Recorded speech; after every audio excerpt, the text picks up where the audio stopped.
Tonight on 2020. I wanna be a billionaire, so freaking bad. Don't we all? Tonight, the biggest jackpot ever. For winners, a life of excess. The biggest thing you bought was what? My NASCAR team. But she won $1 million and came right back to work as a waitress.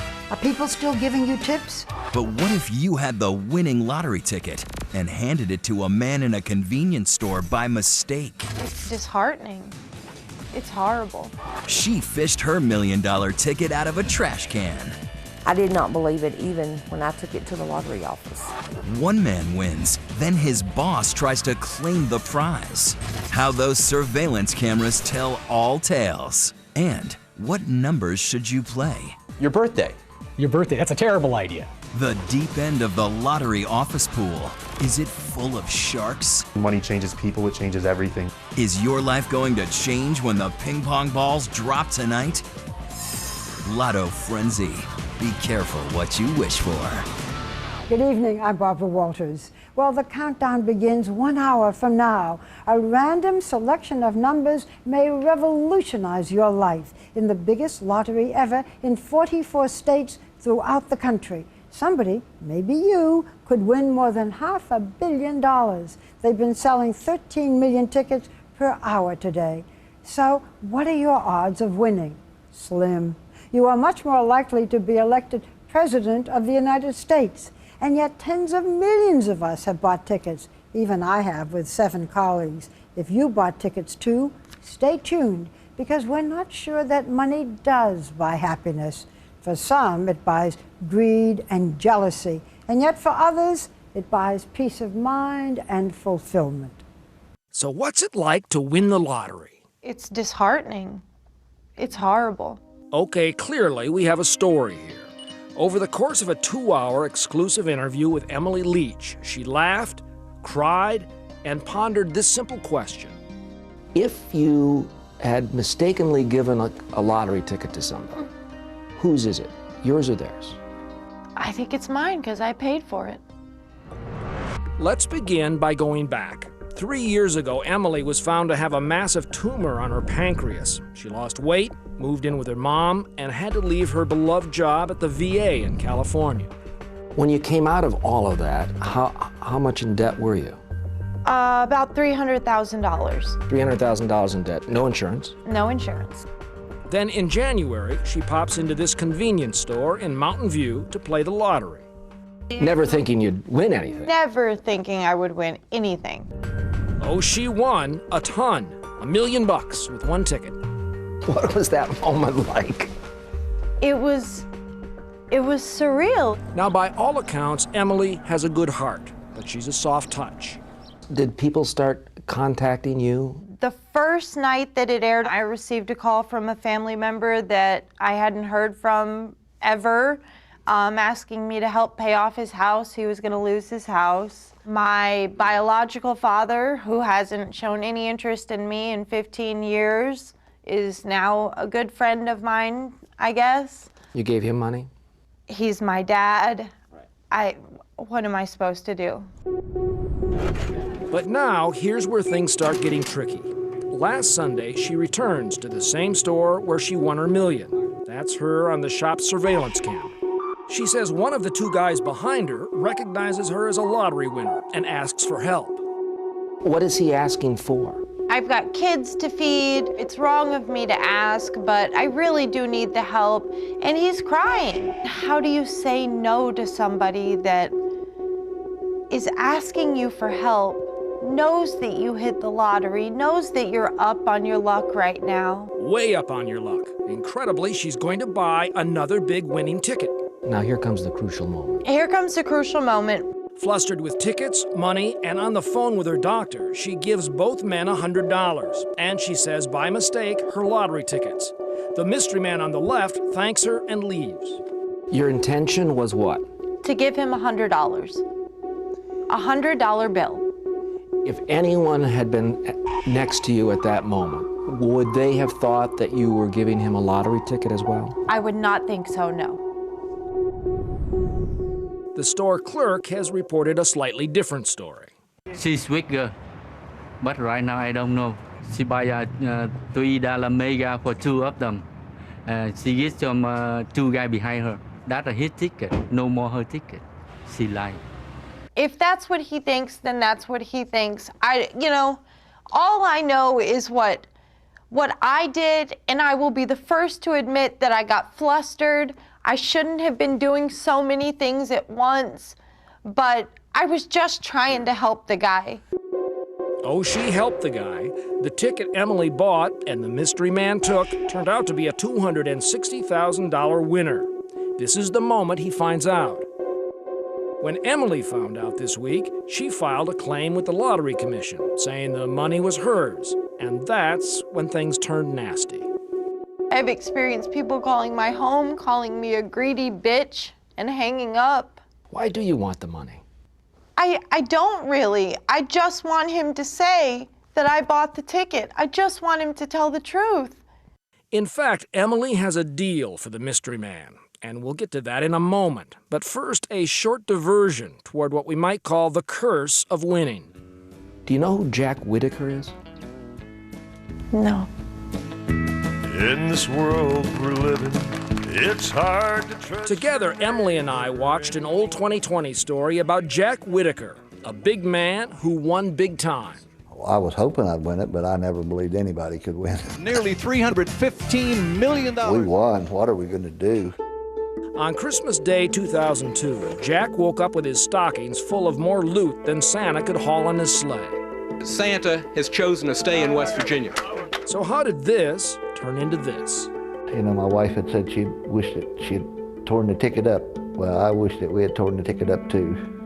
Like Emily, it began with the best of intentions. But before long, folks started figuring out one good deed. I need $68,000 or I'm going to lose my home. Deserved another. Please put a check for $185,000 in the return envelope. God forbid if Jack turned a cold shoulder. A lot of times people got angry. Everything was changing, even Jack. His marriage began to crumble. He started hanging out at strip clubs. He was in dire straits. Money for nothing and your chicks for free. And it got worse, much worse. This is his beloved 17-year-old granddaughter, Brandy, who he showered with cash. I gave her about $2,000 a week. And cars. 4. But his cash and karma stained Brandy too. She and her boyfriend Jesse both became heavy drug users, and in the course of one tragic year, he died of an overdose, and Brandy's body was discovered in a place called Scary Creek. Cause of death unknown. I pretty much lost everything I held dear in my life. I got lots of money, lots of things. I don't have my family. What do you make of that story? It's terrible.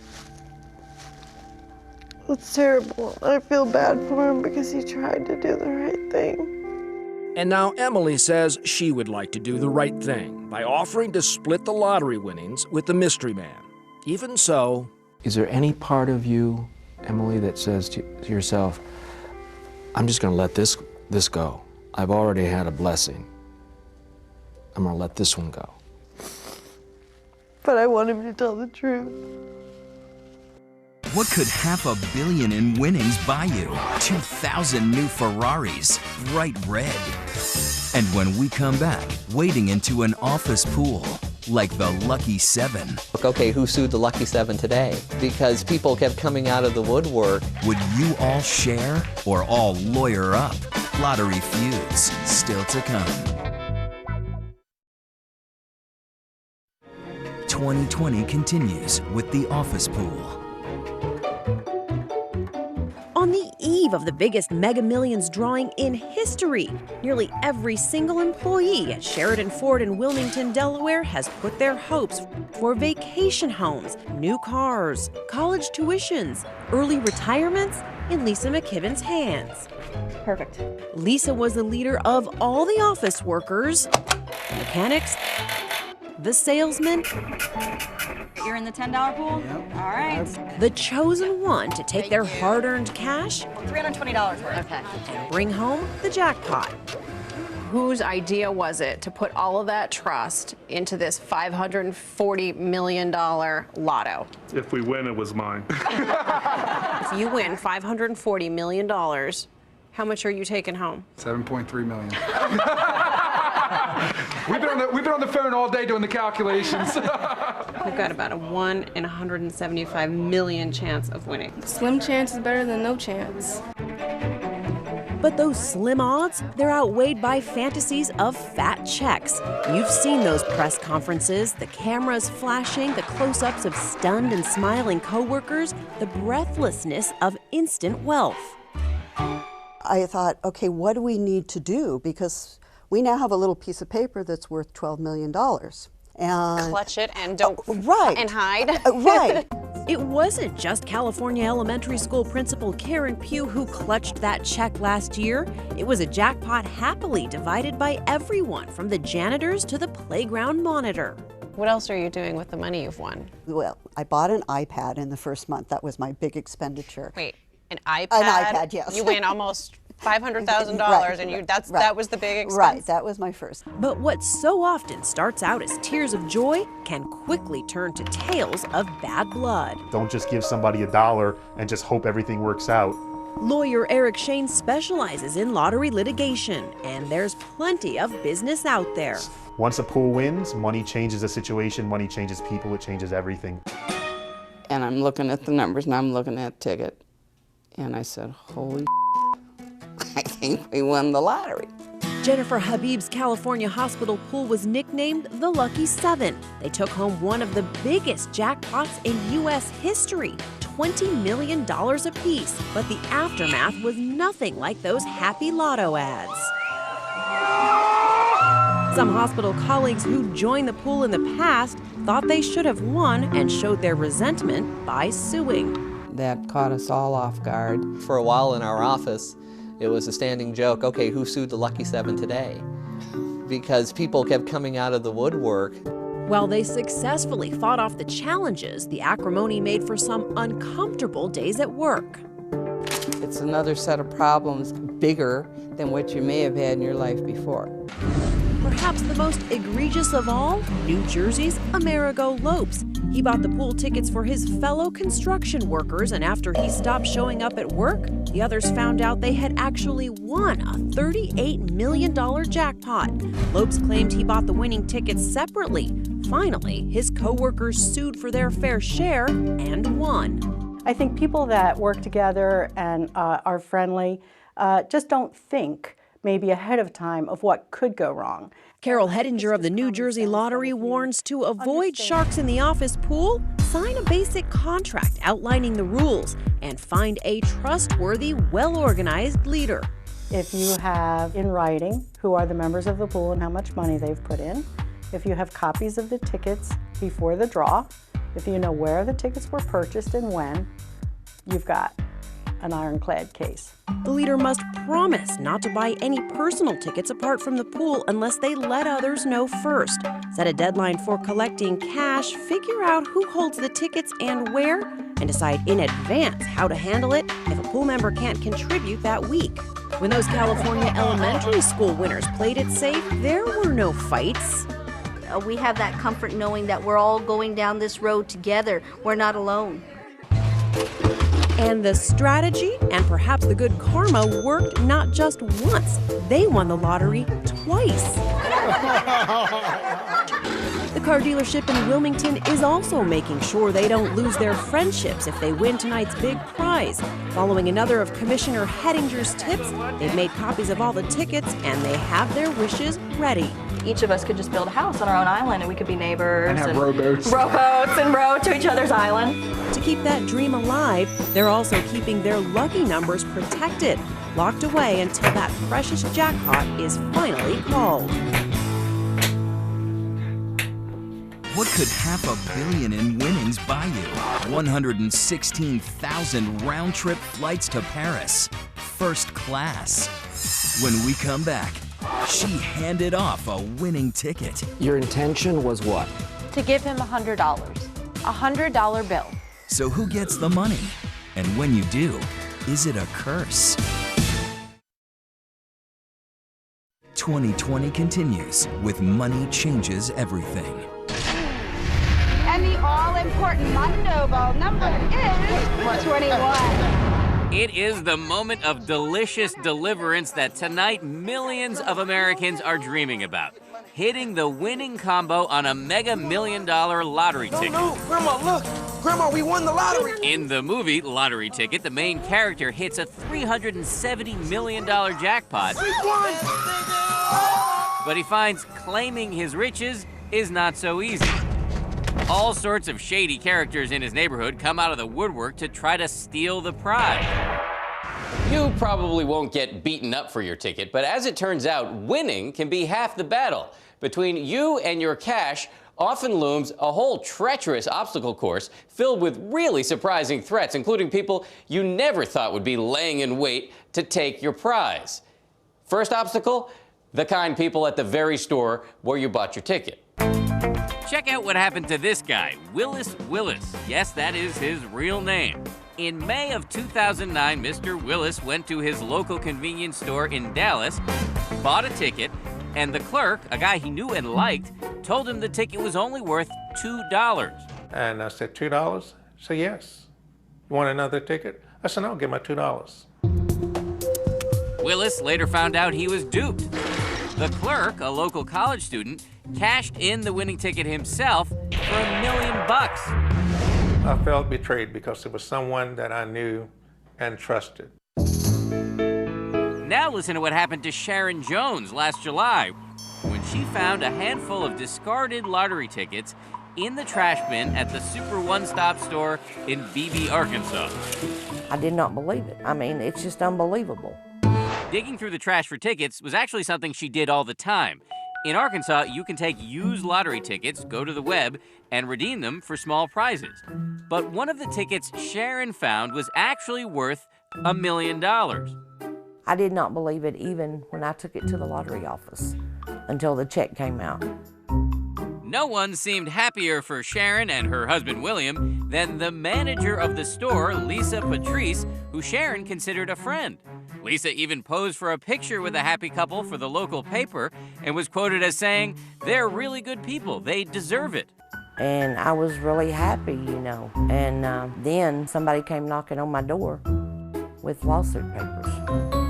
Turns out the friendly store manager sued, claiming that the discarded tickets actually belonged to her. I feel hurt by Lisa. I just didn't think that she was capable of doing something like that.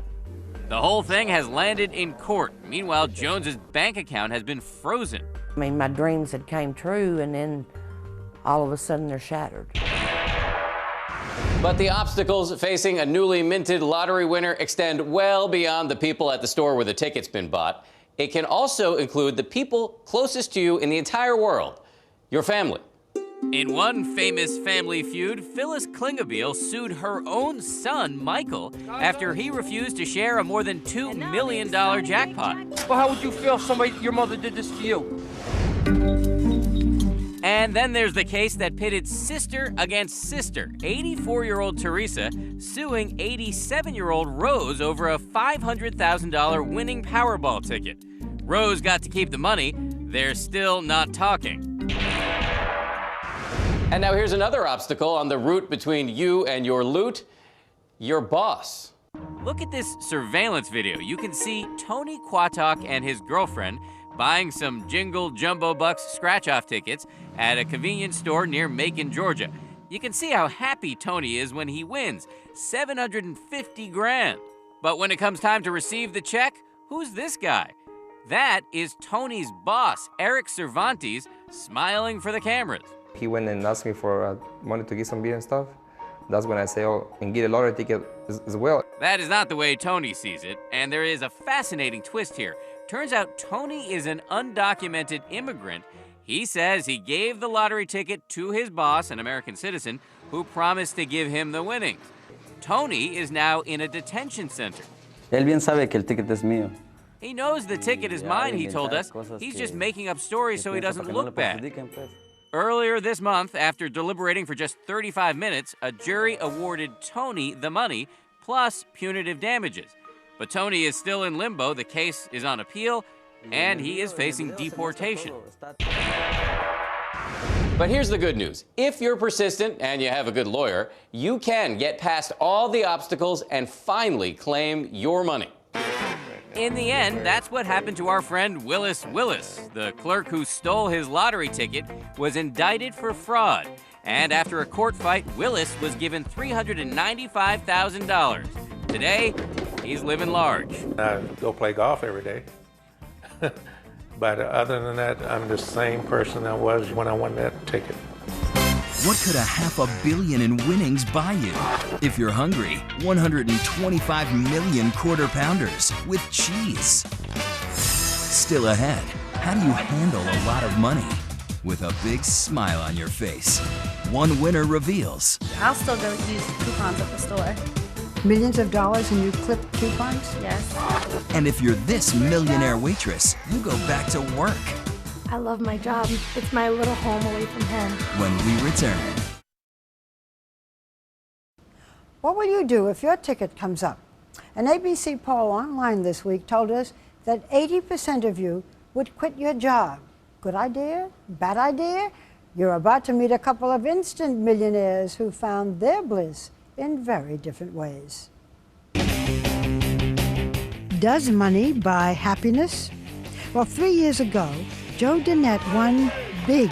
His randomly chosen numbers were transformed into an unimaginable fortune, over $75 million. Suddenly, with a seemingly bottomless bag of money, he even bought his own NASCAR team. If I can win, anybody can win. I was excited. I had fun the whole day. I was on pure adrenaline. For Joe, the win came just in the nick of time. What was your life like before you won the lottery? Rough. I was unemployed. I was in construction, and major cutbacks because of the economy made me sit at home for a long time. 123. On a whim, in May of 2009, he played the Mega Millions lottery. Unemployed, and you spent money on lottery tickets. Got to take a chance. If you win, you don't work anymore, so. And that is exactly what happened. The newly minted multimillionaire went on a 3-year shopping spree, spending close to $20 million. 8 cars. This is my toy. A fleet of ATVs, a boat, 2 tour buses. This is pretty much the home away from home when we go to the races. 6 houses. We call that end of the house the east wing. We just wanted a swing set big enough to where all the kids can come out and play. And for his wife, Megan, a 4-carat diamond. Did the lottery make a difference? It's a different lifestyle now. We don't have to worry about work and paying some bills, and we can enjoy our time together. The biggest thing you bought was what? I would say my NASCAR team. Joe invested $1.5 million in a NASCAR racing team, 2 trucks, and 20 employees. How much do you have now? Right now, I'd say roughly between 25 and 30 million. Which means that Joe has spent almost half of his windfall. Not a problem, he says. Do you feel secure? Yes, I do. Completely. But Megan still worries about the bottom line. So I've always had to worry about money coming in. Yeah. And now I just want to make sure that we're okay and our kids are okay. Yeah, tell We them don't about our have to checking. worry about money. We don't. We have separate checking accounts. Yeah? And he gives me an allowance because I'm afraid to spend his money and I don't want to use it up. And Megan has not lost her pre-lottery frugality. I'll still go use coupons at the store. Really? Yeah. Huh. And he laughs at Yes. me. It's funny when she'll get a letter in the mail and she goes, "Look, I got a $5 coupon off a formula." I'm like, okay. Did winning the lottery buy you happiness? It makes things a lot easier. It makes me financially independent, and with all of that comes happiness. It's nice to be able to get up in the morning and say, I don't have to go to work. But in contrast, Alexandra Chaw, a 21-year-old waitress in Clearwater, Florida, says going to work every day means a lot more than winning the lottery. In January, she bought a Monopoly scratch-off ticket and went to the beach. At first I thought it was $1,000 that I won.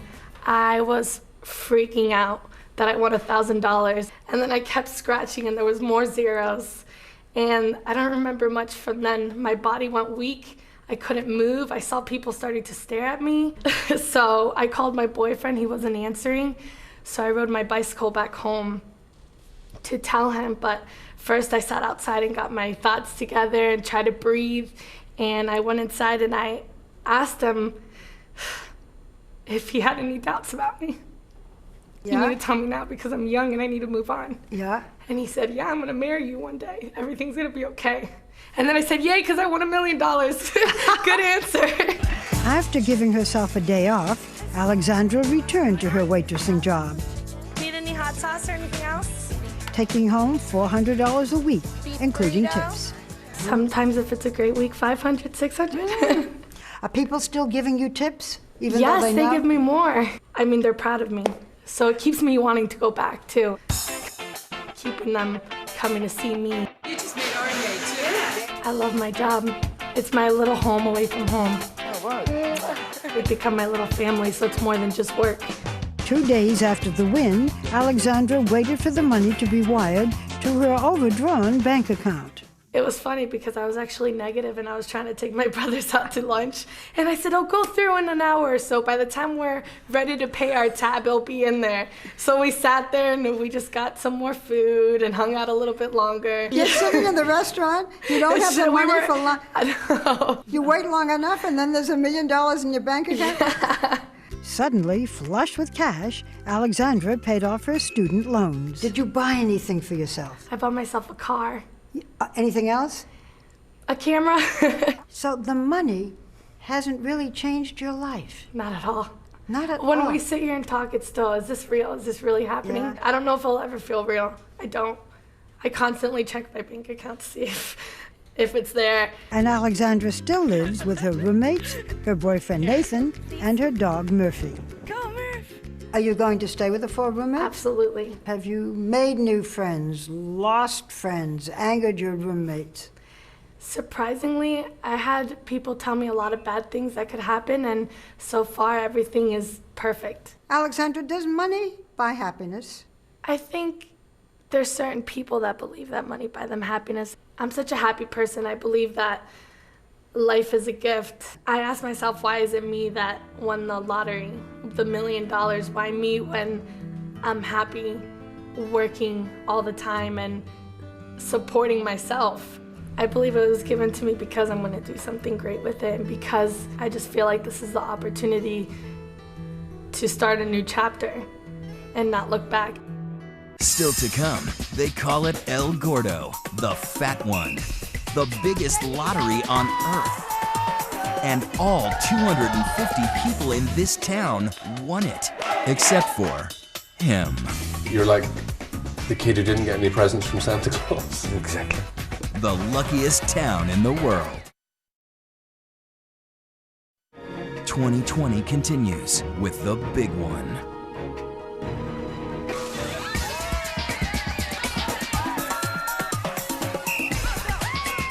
In Spain, every Christmas time, the whole country goes El Gordo crazy. The big one. It's bigger, much bigger than anything in the US. El Gordo is the fattest lottery on earth. And Sodeto is a 2-horse town a couple of hours outside of Barcelona. El Gordo's pot bulges with more than $2 billion. Yep, $2 billion total prize money.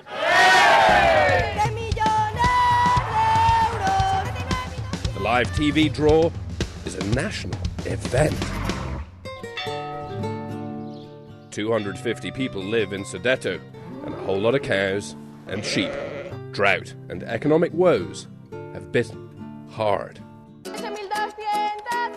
December 22nd this past year, Spain collectively perched on the edge of the couch, waiting, watching, hoping. These numbers fell. And El Gordo gave Sodeto the biggest, wettest kiss imaginable. Every man, woman and child in this two-horse town won a fat slice of the gargantuan El Gordo pie. Eduardo is a shepherd. His family won $500,000. Pedro Luis is a truck driver. He won't say how much he won.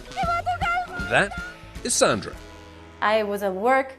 Everybody was around me. I was shaking. I was screaming like, oh my God, I got the lottery, but I didn't know where I had the ticket. Where did you find it? Well, I had it in a pile like that. Sandra banked $130,000. Everyone in town won at least that much. And they partied all night long. Olé, as they say. Ecstasy when you realised it was your number. Terror when you thought you'd lost the ticket. Lost it. Yeah. And then it was like, I don't know how to describe it. Maria Jose bagged nearly $400,000 and sent her two sons to Cancun on vacation. Thanks for their years of back-breaking work in the family's cornfields. Ir a la playa y fiesta y pues. I don't think that needs translation. Marie Carmen is an unemployed cook. Is this her car? Sí. Very nice. No podemos mirarnos con... We were chatting to the mayor when a banker scurried out of town hall. The bankers have been here since a half hour after those balls dropped. No kidding. They came with the luxury car dealers. Yeah, the bankers, the car sellers. I don't know, it's surreal in a way. But in these parts, they're more interested in new tractors. Any of you guys win the lottery? You can come down and talk to us? Okay. Yep, Jose's family won nearly $1 million. And they're pimping their farmhouse. Every man, woman and child won, well, except one guy. Yep, just one guy. And this is where that guy lives. His name is Costis, the only guy in the village not to get a slice of the cash. I don't know what to expect. An embittered man drowning his sorrows in red wine. I don't know, we'll see. Costas, I almost don't know what to say. I mean, you're like the kid who didn't get any presents from Santa Claus. Exactly. Yeah. Here's how it all played out. The local Housewives Association bought a few $1,000 worth of tickets. Everyone bought at least one, except Costas, because they forgot to knock on his door. Everyone else in town has a slice of pie. A big one. So I feel very sorry for him. I'm helping him out as much as I can, and I will keep doing it. But I know it's not the same feeling to have won it for yourself. In Sodeto, nearly everyone, sorry Costas, is a winner. And we're talking lump sum, no tax. No tax at all. They're determined to enjoy life the same as always, but with money in the bank and not a care in the world. People have stayed the same. People are as they were before. Great. Happier. Watching the sunset and counting their cash. Where it came from, why they have it, well, they might never quite get their heads around that. What could $500 million in winnings buy you? A daily house cleaning for the next 6,800 years. And when we come back, he told us the odds are 176 million to 1, but he bought 5 tickets. His tricks to take home the biggest prize. 2020 continues with Make Your Own Luck. Been stuck in line searching for that winning ticket? Better duck! You're 17 times more likely to get hit by falling airplane parts than winning Mega Millions. Do you have lottery fever? Well, the odds will sure make you ill. Your chance of winning the lottery on a single ticket is maybe 100 times smaller than the chance of dying from flesh-eating bacteria. Yes, the odds of winning tonight are 1 in 176 million. Infuriatingly small. It would take super serious luck. So is there any way at all to make lottery luck? Do not play quick picks. I'm just gonna buy the quick pick. How about picking magical, mystical numbers, like the ones Hurley hit big on in the hit ABC show, Lost? 16 and 23 with the mega number 42. This is the 16th week without a winner. Now thousands of people are saying, thank you, Hurley.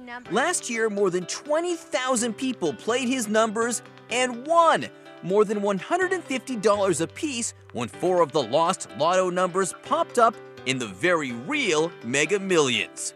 Damon Lindelof was the show's executive producer. Just the idea that the show was still rattling around in their brain enough 4, 8, 15, 16, 23, 42. Those are the numbers. The numbers I won the lottery with. for them to think that the numbers would give them some degree of luck was, it was just awesome. Are these numbers really magical? I'm starting to feel like they're a little bit like Dumbo's magic feather, where if you believe that they're magical enough. Of course, there is one problem with this. Ever since I won the lottery, it's like the money's cursed or something. Ow! That's blasphemy. When Hurley won the lottery, it essentially cursed him, culminating in him being in a plane crash. Are you concerned you've cursed thousands of people? I think that probably the ending of Lost was more responsible for cursing people than the lottery numbers, but it's an enormous burden, eased only by my hundreds of millions of dollars. Okay, aside from the whole curse thing, No such thing as curses, huh, Ma? from a mathematical standpoint, is picking those numbers a good strategy? That's a terrible idea. Professor Skip Garibaldi is a mathematician at Emory University. He's done extensive research into the lottery and has brutal findings on people's favorite ways to get lucky. No quick picks. That's a bad idea. Never pick numbers that have won before. No help. Always pick the same numbers. Doesn't help. Buy your tickets from a small town. No difference. Your birthday. Your birthday, that's a terrible idea. You can't change the odds of winning the jackpot by picking in the way you pick numbers. That's so sad, isn't it? It is, but on the other hand, as a mathematician, I think it's beautiful. Sometimes math trumps luck. Of course, you can increase your odds by buying more tickets, but even that has limits. Say you bought every possible number combination. Sure, you'd guarantee yourself a winning ticket, but there's a 60% chance at least 2 other people win also. After taxes and everything, you lose a fortune. But that doesn't mean you're completely helpless. You can boost your winnings. You can hope to pick numbers so that if you do happen to win the jackpot, hopefully no one else has picked those same numbers so you don't have to share it. So stay away from popular lucky numbers like 3, 7, and 11. Also, a lot of people will pick things involving dates. Anything over 31, I think you're in a less popular territory. just because there is little you can do to make luck in the lottery, it doesn't mean there's nothing you can do to make luck in life. British psychologist Dr. Richard Wiseman studied hundreds of people who described themselves as lucky and unlucky for over a decade. To a very large extent, you are creating a lot of your own luck. A positive, open outlook can make you a winner at something. As part of a BBC documentary done on his work, Dr. Wiseman conducted some hidden camera experiments with volunteers. When money is planted on the street, it's the lucky people who notice it more often. Lucky people are very open to these unexpected opportunities. They're seeing the bigger picture. We would all welcome a little luck. Did you buy a ticket? I did. I bought 5. Does the mathematician in you say, this is a really dumb move? Right, but so is buying a candy bar, right? I mean, the candy bar is actually worse because you lose the money and then you're eating the candy bar, which is bad for you. Now I'm just losing the money with the lottery tickets. There is always that chance, and there's always another lottery. So a few seconds from now, you will find out if this will become the night that changes your entire life. If you've won more than $500 million and collected more than $500 million new best friends. For all of us at ABC News, I'm Barbara Walters. Good night and good luck.